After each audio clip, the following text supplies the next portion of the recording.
Les requins, le froid arrive, ça caille, il fait pas beau, on se sent fatigué et la seule chose qui nous anime, c'est ce bon vieux plaid en restant chez soi, au chaud.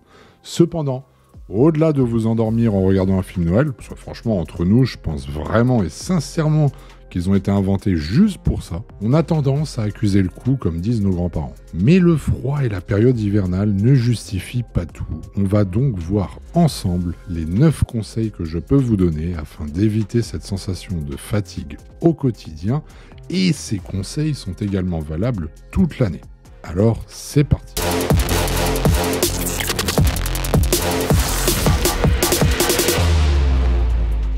Avant de rentrer dans le vif du sujet, comme d'habitude, on n'hésite pas à s'abonner pour ne rien louper de toutes les informations et connaissances que je tente de vous amener avec pédagogie sur un plateau argenté. Pour cela, pour me remercier, il suffit juste de cliquer sur le petit bouton, de liker la vidéo et je vous en remercie d'avance. Alors on commence tout de suite avec le premier conseil.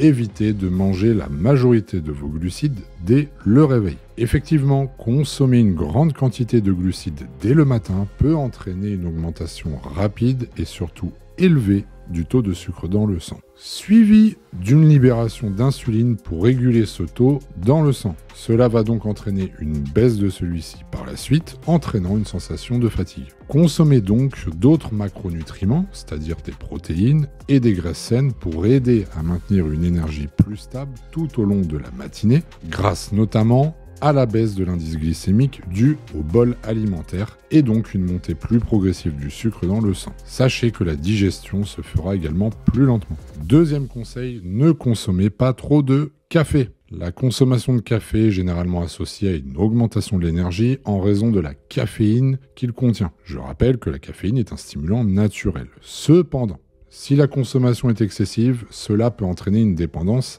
à la caféine. Dans ce cas, lorsque l'effet stimulant du café diminue, vous pouvez ressentir de la fatigue ou une baisse d'énergie, ce qui est souvent lié à un phénomène de tolérance à la caféine en elle-même. Il faut donc avoir une consommation modérée pour éviter ces effets indésirables, les requins. De plus, un excès de café a tendance à augmenter votre production de cortisol, hormone du stress qui, je le rappelle, dégrade les tissus musculaires et perturbe votre cycle circadien.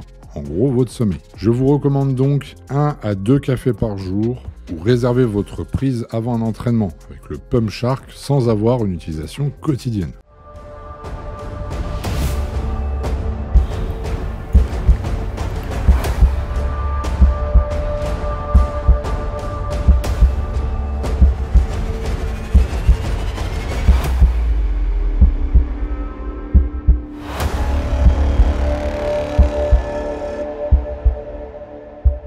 Troisième conseil, ne calculez pas seulement les calories mais priorisez la nourriture de qualité. Bon là, pas besoin de vous faire de dessin, je pense que j'en parle bien assez sur toutes mes vidéos, mais vous l'aurez compris, une nourriture qualitative sera beaucoup plus digeste et donc vous fatiguera moins que la consommation de calories transformées, vides et autres. D'ailleurs, faites le test par vous-même. Qui n'a pas envie de taper une sieste après un repas copieux et surtout très calorique? Sachez vous faire plaisir tout de même, mais ne faites pas de ces produits une habitude alimentaire quotidienne. Quatrième conseil, hydratez-vous bien. Le matin, avant même d'entamer votre premier repas, pensez à boire de l'eau, au moins 50 centilitres, afin de permettre à votre organisme de drainer les toxines. La journée, hydratez-vous bien également et diminuez un petit peu le soir juste avant de se coucher. Ça évitera les réveils nocturnes. L'hydratation est importante pour l'élimination des toxines accumulées dans les reins et cette accumulation de toxines peut vous fatiguer.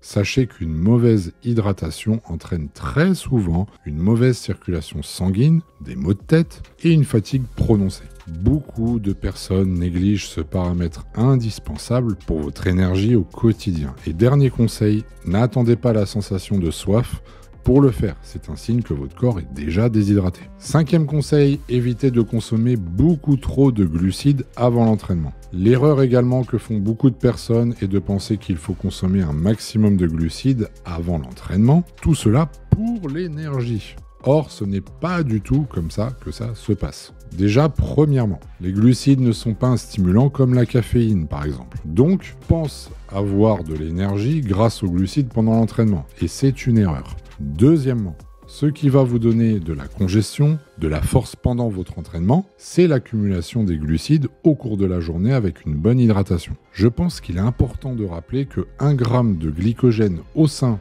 de vos cellules musculaires retient 4 grammes d'eau. En gros, effectivement, on va privilégier de façon stratégique la prise des glucides autour de l'entraînement lorsqu'il y a une diminution, par exemple, dans un objectif de sèche musculaire. Mais si ce n'est pas le cas, il faut tout simplement en consommer de façon régulière sur la journée. Trop de glucides avant l'entraînement génère également un processus de digestion beaucoup trop long.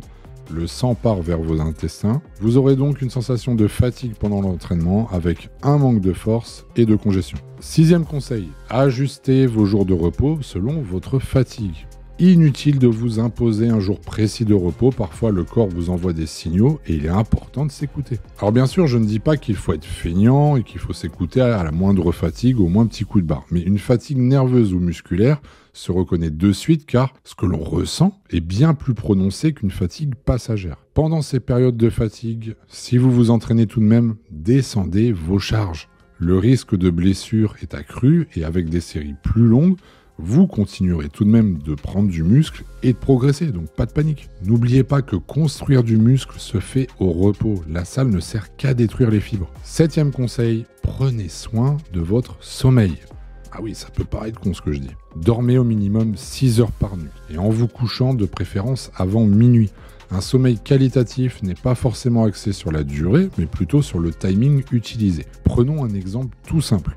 Si l'on suit le cycle circadien, vous coucher à 22h ou 23h pour vous réveiller à 5h du matin sera bien plus efficace pour votre sommeil que de se coucher à 1h du matin pour se réveiller à 7h. Regardez, les personnes qui travaillent de nuit ont du mal à avoir un bon temps de repos, quel que soit le temps passé au lit. D'ailleurs, je l'ai vécu moi-même en travaillant auparavant à la SNCF, où je bossais de nuit, et en plus de ça, je suis un très mauvais élève, parce que là, je tourne la vidéo, il est 2h du matin. En 8, conseil, respirer principalement par le nez. Ça peut paraître complètement stupide ce que je dis et pourtant c'est primordial. Respirer par le nez offre plusieurs avantages, notamment la filtration de l'air, le réchauffement et l'humidification avant d'atteindre les poumons. Cela peut aider à optimiser l'efficacité de la respiration, favorisant ainsi une meilleure oxygénation du corps et potentiellement réduire la fatigue. Pensez à surveiller également si vous ne faites pas de l'apnée du sommeil qui peut complètement perturber votre santé et accentuer votre fatigue durant la journée. C'est d'ailleurs exactement les tests que je suis en train de passer en ce moment. 9e conseil, complémentez-vous en vitamine C et D, surtout en hiver. En hiver, la diminution de l'exposition au soleil peut entraîner une production insuffisante de vitamine D, cruciale pour la santé osseuse et immunitaire. Parallèlement, la vitamine C joue un rôle dans le renforcement du système immunitaire. Ainsi, la supplémentation en vitamine C et D peut contribuer à pallier ces déficits potentiels pendant la saison hivernale. Je conseille donc une prise de 1 g le matin de vitamine C et de 1 g après l'entraînement, ce qui permettra également de stopper le catabolisme en limitant la montée du cortisol. Pour la vitamine D, il vous faudra miser sur 1000 unités par jour hors période hivernale et monter jusqu'à 2000 unités en période hivernale. Et bien sûr, comme d'habitude, vous pouvez retrouver ces compléments sur ironshark.fr et bénéficier de 10% de réduction grâce au code IRONSHARK10. Voilà les requins, les conseils que je peux vous donner pour éviter la fatigue au quotidien. Comme je l'ai dit au début de la vidéo, ces conseils sont à appliquer tout au long de l'année et en période hivernale, pensez à bien vous complémenter en vitamines.